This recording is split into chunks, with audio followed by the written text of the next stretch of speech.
به درودی دل خود گرم کنیم و چه زیباست کنار یاران. غزلیات حافظ، غزل شماره 72. راهیست راه عشق که هیچش کناره نیست، آنجا جز آن که جان بسپارند چاره نیست.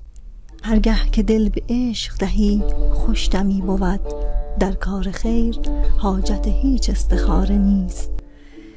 ما را ز منع عقل مترسان و می بیار، کان شحنه در ولایت ما هیچ کاره نیست.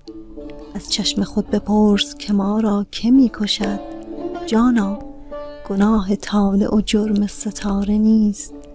او را به چشم پاک توان دید چون هلال، هر دیده جای جلوه آن ماه پاره نیست.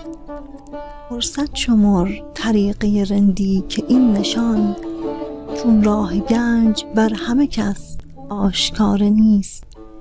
نگرفت در تو گریه حافظ به هیچ رو، حیران آن دلم که کم از سنگ خاره نیست. حیران آن دلم که کم از سنگ خاره نیست.